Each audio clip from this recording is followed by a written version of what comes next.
Thank you very much for that lovely introduction, and I would like to thank our organizer, Professor Pankiev, who brought us together here with this amazing collection of scholars. We're all here to talk about Russian disinformation, misinformation. We're looking at information warfare. Now, as a historian, as a political scientist who's been studying Ukraine's media for a number of years, my perspective is a little bit more broad than the specifics of analyzing particular data. Something I think we should all remember is that information is a key dimension of every war. And information warfare, which is what we're talking about today, is as old as war itself. We sometimes get a little focused on the topic we're studying, and we forget that information warfare is absolutely nothing new. And I think we need to keep that in mind as we're looking at strategies of how to cope with information warfare. What is new is the use of social media. When Russia escalated its war against Ukraine and launched that full-scale invasion, a number of people started writing about the fact that we are seeing the beginning of social media warfare. And again, every time there's a new technology, the world thinks, okay, well, everything has dramatically changed. So what I'd like you to keep in mind is, yes, there are changes. The technology, social media, has radically transformed information warfare. But when the telegraph was invented, that also radically transformed information warfare. When television was invented, that radically transformed. So every time there's a new technology, there's a radical transformation. So what we're going to be looking at today in my presentation and my esteemed colleague and various others is what is it about social media that is different from the other transformations that have happened. When I saw this social media is transforming the warfare, I thought I need to study this phenomenon. So I launched a pilot study asking a very basic research question. The research question was basically, how is social media transforming information warfare in the Russo-Ukrainian War? It's a very general question. I'm not testing a theory. I am looking. It's a deductive method. It's like what's out there, and then I will analyze it. So the methodology that I adopted is I thought I will speak to the experts. I will conduct qualitative, in-depth interviews with people who are working in the field and can give me some insight into what is actually happening. I was fortunate enough to get some research funding from my university, and I did 2 research trips to Kyiv in the summer of 2023 and the summer of 2024, during which time I was able to conduct 22 in-depth interviews. And the majority of the people I spoke to are journalists and media managers. So there were 13 of those. I spoke to government officials working in this sphere and analysts, because there are many people in Ukraine who are studying this phenomenon, so I thought I will speak to the experts. And here are the people that I interviewed over those 2 summers, and you will see some of these faces again. So what are my preliminary findings? And this is the first time that I'm presenting this. I will be interested in your comments, suggestions, and feedback, and I haven't finished working with all of the interviews, so this is very preliminary. The short answer is it's a very complex picture. We tend to think propaganda and information warfare is pretty black and white. It's not. It's very complicated. The other big takeaway is what's happening in Ukraine is part of what's happening in global trends. We tend to sometimes look at Ukraine in isolation. The Russo-Ukrainian War is in some ways a unique phenomenon. We don't have a war between Canada and the US, but a lot of the trends that we're seeing in Ukraine's social media and media landscape overall is something that we're seeing in many other countries. So those are the preliminary findings. The most dramatic change that everybody talked about is when Russia escalated its war against Ukraine, there is a dramatic increase in the use of social media. Those of you who've been following media developments in Ukraine will not be surprised that social media usage in Ukraine has been growing as it has been globally. But what happens in February 2022 is a sharp change. And Diana Dyczok, who is founder and the director of the Ukrainian Institute of Media and Communications. She also is a professor at the Muhila School of Journalism. We have two colleagues from the School of Journalism here with us who will be speaking later. She put it really, really well. She just said that audiences abruptly moved to the use of social media and primarily Telegram, because their institute monitors media patterns throughout Ukraine. And she said, on that day, we saw this spike. And what happened previously is television was the #1 source of media information in Ukraine. The internet was on the second position usually, online media, social media, and so on. Social media goes up to #1, and Telegram, which is a particular social media platform, which our next presentation is all about, that becomes the #1 source of information and news for Ukrainians. The question is why? Why do people suddenly switch to social media, and why do they move to Telegram? What Diana told me, and other respondents repeated this, is that was where information was available for them. The information they were looking for was not available as quickly in legacy media outlets. So television, radio, online media were not providing information as quickly, nor were government sources. Where the information was in social media networks. And this was the kind of information people needed, is where are the troops coming, where are the bombs falling. That is where people started going. And it was Telegram that most information was being circulated through. So that's a quick answer to why. So now we know what's happening. Ukrainians are going to Telegram to get information they need for survival, first and foremost. So social media becomes a useful tool for information. But we all know social media it's an instrument. And Yaroslav Yurchyshin, who is the head of the Parliamentary Committee on Freedom of Speech, he put this really well, I thought, and that's why I'm quoting him here. Social media is a double-edged sword. On the one hand, it provides information quickly. On the other hand, it is a means for disseminating disinformation. So it's not one or the other, it is both. The other thing that came through in the interviews is social media has many roles and functions. I've talked about information, and a lot of respondents said this information people were getting through these social media networks, again, primarily through Telegram. That's how they survived very often, is because they were getting that information quickly. It was also a means of sharing information. So not just receiving information, but also sharing it with peers. So that's the communication aspect. Are you doing okay? How are you? That was moving much more quickly through social media networks than anything else. Documentation. This is something, I'm not sure if we have a panel on this or a paper on this or not at this conference, but social media became an important instrument in documenting the war and things like war crimes. Because people all over the country, in the occupied territories, they were taking pictures and they were sharing them on social media.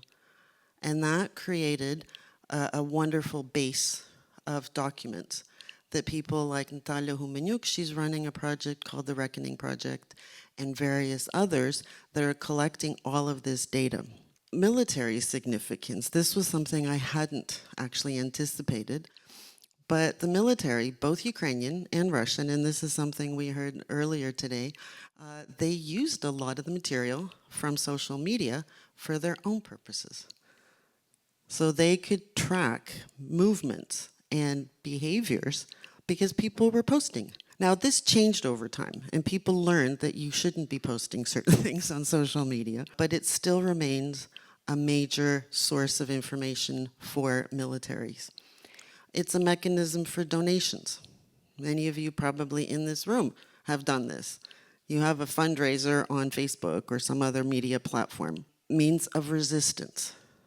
Something, again, that I hadn't thought about, but the Yellow Ribbon Campaign, which some of you know, that's how they circulate their resistance, is through social media, because they can't do it any other way. And mobilization. So that's another function role. When we talk about social media, again, sometimes we think of it as this big category, right? Social media. But there are lots of different social media platforms, and they don't all operate the same, and they don't all have the same function. And this was, again, something that came through in a lot of the interviews. Now, I don't know how many people in this room use Telegram. I do not. I hadn't even heard about it until 24 February 2022 when I started reading about it. People in Canada don't use Telegram. I'm sure most of you either have used or are using Twitter/X, Facebook. So if you look at all the different social media platforms that exist, they play different functions and different roles. And what I found particularly interesting is how people in Ukraine use certain social media platforms to communicate with each other and others to communicate with the outside world. So Serhiy Lashchenko said, yeah, I use WhatsApp and Twitter to talk to my friends abroad, but I can't remember what he said, to talk to my friends here. So the different platforms are used for different reasons. And again, there's a lot of data. Telegram. Now this is the one that I have done least work on because so many other people are doing, and you're going to hear about it in depth. But what I find fascinating about Telegram, it's the most popular. And when I asked why, it's because there are no filters, and technically it works better than any other social media platform in conditions of war. You know, when the internet is weak, Telegram will still work. Some of the other social media platforms don't work very well, but Telegram always does. And also, it handles huge traffic. So you can upload videos, you can upload all sorts of content that others don't. And the most important thing is there are no restrictions. You can post anything you want. The thing that my respondents are all aware of, but users don't always stop to think, is the ownership, and I'm going to get to that.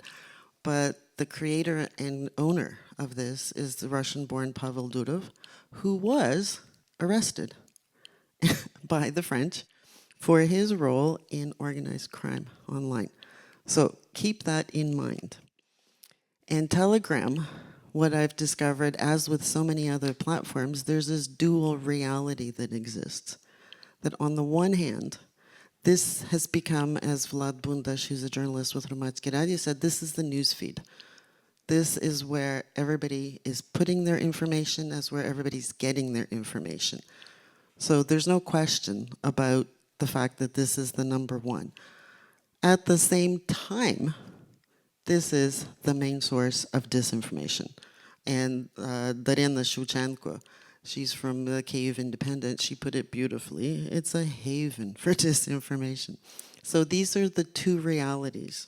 On the positive side, we talked about disinformation. Most people in Ukraine have learned to distinguish between false news and real news through trial and error for the most part. What has been happening, the efforts to combat misinformation, disinformation, there have been many, many, many programs in media literacy on all levels. What started happening is attempt to regulate these social media platforms. And this is where it gets interesting and complicated. The challenges of trying to regulate social media platforms is something that is not unique to Ukraine. You've probably been following the discussions about TikTok use in the US and in Canada. When you have a social media platform that is owned by a country that is mining the data and we don't know what's happening with it, which is precisely the reality with Telegram, how do you regulate it? Well, through legislation. Legislation takes time. It's a very slow process. It's not a quick instrument. The owners of the social media platforms that are used in Ukraine, they're all foreign. None of the social media platforms being used in Ukraine are owned by Ukrainians. So it's difficult to regulate international companies. When television was the number one news source in Ukraine, the major television companies were Ukrainian. And the Ukrainian government could exercise effort to regulate what they were doing. This is not the story with social media companies. Enforcement. Even if you do regulate, because there's a law that's being discussed now to regulate social media, how do you enforce it? There are very few mechanisms available to Ukrainians. And then what Serhiy Leshchenko said, anytime you try to regulate anything in the media sphere, everybody's talking about censorship. These are three people I talked to last summer about this issue of regulation. Ola Herasimyuk, she is the head of the National Broadcasting Council. It's like CRTC, it's the regulator. Yaroslav Yurchishin, he is the head of the Committee of Free Speech Parliament. Mykola Knyzhitsky, he's a journalist and also a member of parliament. And Mykola has initiated a piece of legislation to regulate social media and specifically Telegram that he's putting through parliament. It has not yet been adopted. But all three of them said the difficulty is there are no instruments in place to actually regulate because the National Council for Broadcasting, it has no authority over social media. That institution needs to be revised in order to give it authority. The obstacles to regulation are tremendous. And the journalists on the ground, they are very aware of this. That they, as Ukrainians, as individuals, as media outlets, they're helpless against the tech giants. And Ihor Ruskladai, who works as an analyst, explained this to me in great detail, that the social media platforms that are regulated, so there's those like Telegram that have no regulation, so that's a different category altogether, but there are some social media platforms that do have regulation. And Facebook, although now they don't regulate either, but they used to have regulation on what is acceptable content, what is not acceptable content. However, this turned out to be problematic for a lot of Ukrainians because those criteria are universal. Ukraine is in a war. So, certain types of images are considered unacceptable. When you have a photograph of somebody who's been tortured, that is unacceptable. You are violating the rules of Facebook and you're banned. And once you're banned, it's very difficult to get unbanned. And what do? Well, Facebook does not have an office in Ukraine. So you have to write to the Facebook office somewhere else and try to get the ban lifted and explain that you are documenting a war crime. You are not violating. So these types of issues are the reality for people in Ukraine. The trust paradox, this is something I'm working on, and this is, I can't figure out the correct, like where I'm going to go with this, so I'm just going to put it on the table and then look for some feedback. A lot of people don't trust social media networks, but everybody uses them. And this is particularly for Telegram. Government officials will share information on Telegram, even though they know it's not secure, and it's more than likely being shared with the FSB. And they continue to share sensitive data through Telegram. I don't get it. This is a very respectable journalist, and he says the same thing. He's like, you know, there's no restrictions on what I can do. This is a fast source of information. And I heard this over and over and over again. The only one who said something different was Kyiv Post. They have a Telegram channel. Follow us on our Telegram channel. Kyiv Independent. Here's something that happened, and how do we know about it? Well, we saw about it on this Telegram channel. They use it all the time. The trends. All my students use TikTok, even though they know who owns it, and they know that their data might be given over to a government that is not particularly friendly to them.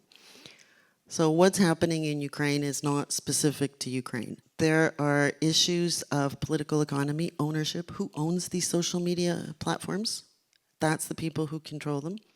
How is the landscape changing? The media landscape, the information landscape as a result of social media becoming the number one source of information for Ukrainians.